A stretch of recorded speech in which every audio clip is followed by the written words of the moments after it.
Alrighty, YouTube, Niner Empire, what is going down? Welcome back to another video here.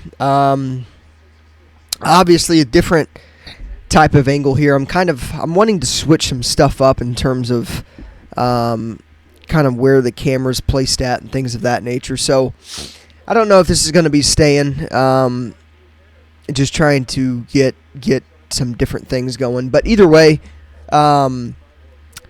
the Dallas Cowboys and the Philadelphia Eagles are now officially both out of the playoffs. The Eagles got absolutely ramsacked last night versus the Tampa Bay Buccaneers. And, I mean, I told you guys coming on here, a couple days ago that the Tampa Bay Buccaneers play their game and they, take Nick Bosa's word on how the blueprint to beat the Philadelphia Eagles is out there. They can easily win that game, and that's exactly what they did. Baker Mayfield had a great game. He got Cade Otton and Godwin and Evans. Evans wasn't involved too much, but he did what he needed to do, and he limited turnovers, and obviously the Eagles went out of there with a loss, and Tampa obviously moves on to the divisional round to take on the Detroit Lions. So now the four final standing NFC teams, the Niners, the Lions, the Bucks, and the Niners, Lions, Bucks, Packers, which if you would have told me before this season started that those were going to be the teams remaining, I would have probably said that you're lying, or I wouldn't have believed it whatsoever. But we're here, and the Packers obviously upset the Cowboys. The Bucks upset the Eagles, and really, I think the only upset in that was the Packers over the Cowboys. Obviously, I'm not surprised that Dallas choked and lost, but in terms of kind of how these games went and going into these games, I think it was always the Bucks could very well not even upset, but just beat the Philadelphia Eagles. And obviously they were underdogs going into that game. But with it, it's in no way, shape, or form surprising that that's what we kind of seen yesterday with obviously, the Bucks beating the Eagles and things of that nature. So, yeah, I mean, like I said, if you would have told me that before the season those were going to be the four final standing NFC teams, it's just shocking the way these playoffs have kind of played out. Obviously now Eagles fans calling for Nick Sirianni to be fired, and which really is a move where I understand why they would decide to fire him, but knowing that this guy literally just took them to a Super Bowl last year, fans calling for his firing, I think it's a little much, but Eagles fans are like that, and there's a standard over there. If Nick Sirianni's not playing up to his standard, I completely understand where Philly would be coming from if they decided to fire Nick Sirianni. So a lot of things could be shaken up in the NFC. Mike McCarthy could be on his way out. Obviously, we don't have any word on that yet, but that's something else that's kind of been looming over the past couple days ever since they lost. So it'll be interesting. But obviously, I mean, I think when you look at the current teams in the NFC playoffs, and I don't want to jinx anything by any means when I say this, but the Cowboys and the Eagles were the only two teams that had a roster that was right there neck and neck with the 49ers. And nobody in the NFL has a more talented roster than what the Niners have, but I'm talking in terms of, the Cowboys and Eagles were, all year long, it was the Niners, Cowboys, Eagles as the top three teams in the NFC.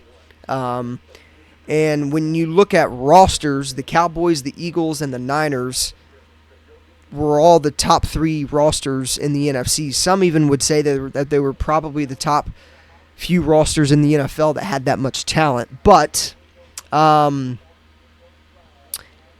I guess what I'm trying to say here is I think with San Francisco's current roster, if they just play their game, nobody's going to be able to keep up with the roster that they have. Offensively, defensively, like the team's loaded. Everybody understands that. So, with the current and the final remaining teams with the Packers and the Bucks and the Detroit Lions, like all great teams, all have without a doubt proved something this year in these playoffs, but no other roster currently standing in the NFC matches up with San Francisco's. And literally, I said it yesterday, the 49ers' destiny is it's in their hand. They are in control of what happens. And that's a cliche thing to say, and of course every team is kind of in control of what happens, in the playoffs and whatnot, but like the 49ers are sitting in a position right now where, they're by far the best team remaining in the NFC.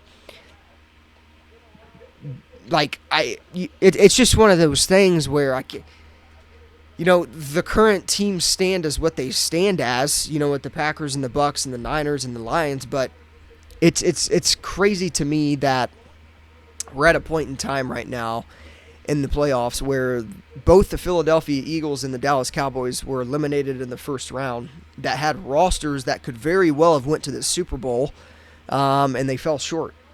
And then you look at like the Packers and the Bucks, like those two teams weren't even they didn't even have playoff expectations. The Lions, different story. They finished their season strong last year, and they obviously had something to play for this year, and they're very deserving of, that playoff win and things of that nature. But we're at a point in time, man, where like these teams standing in the playoffs, they are not better than the 49ers. And again, that doesn't mean that they can't beat the 49ers, but when you look at the teams from top to bottom, there's no other roster better currently standing than the Niners. And the Niners are much better than every team remaining in the playoffs. Again, if they just play their game, this team, the sky's the limit for the team. So, interesting stuff, though. I mean, obviously with Philly, like I said, there's reports going around about Sirianni potentially being fired. So, obviously a lot of things to kind of talk about and cover with those two teams moving forward. Don't care over here, though, because the Niners obviously have a divisional game in about 4 days now. So, obviously that can't come, soon enough. But, yeah, man, I mean, it's wild. Obviously, you've seen, both teams heavily expected to move on from their respected head coaches, and with the Cowboys and the Eagles I'm talking about. So it's obviously going to be interesting to see, for one, if they end up moving on from those coaches and who their potential replacements could be. But obviously, Jason Kelce last night played his last game in the NFL. That's probably the only Philadelphia Eagle that I do like.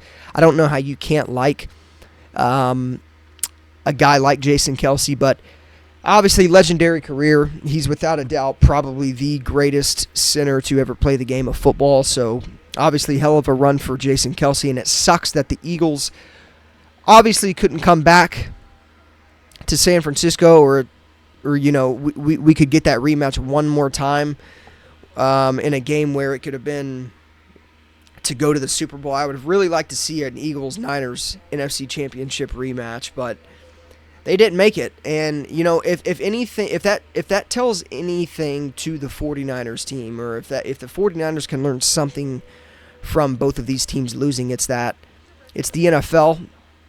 Wins are not guaranteed, no matter who you're playing, and you can't underestimate people. And I think the 49ers have already probably zeroed in on no longer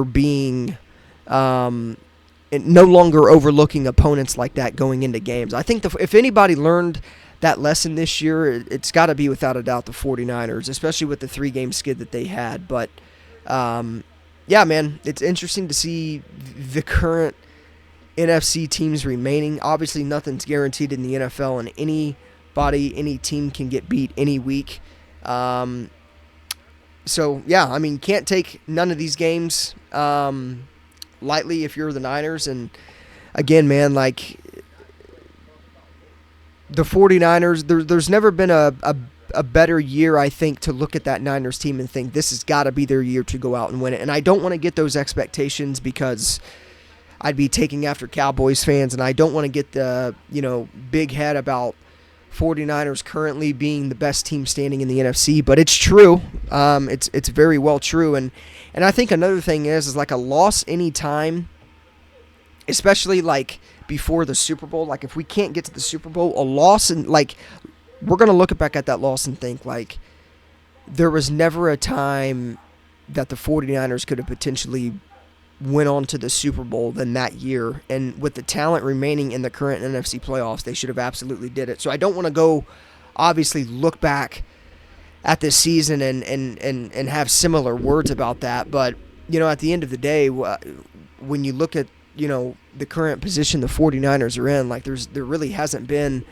a better year that I could remember of where they have very good odds and a very good shot to get to the Super Bowl. So obviously a lot of football left. We got the divisional round and then obviously the NFC Championship round. So a lot of football left, a lot of important games coming up for obviously the final teams remaining in the NFC, and not only that, but the final teams remaining in the AFC. And it's for all the marbles. It's for a trip to Las Vegas for the Super Bowl.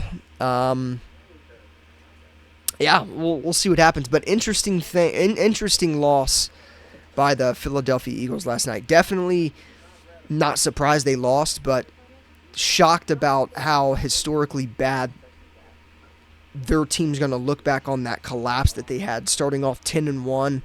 You're riding on the high horse, and then you play the 49ers, and they went 1-6 after playing the Niners, so an epic collapse by the Eagles.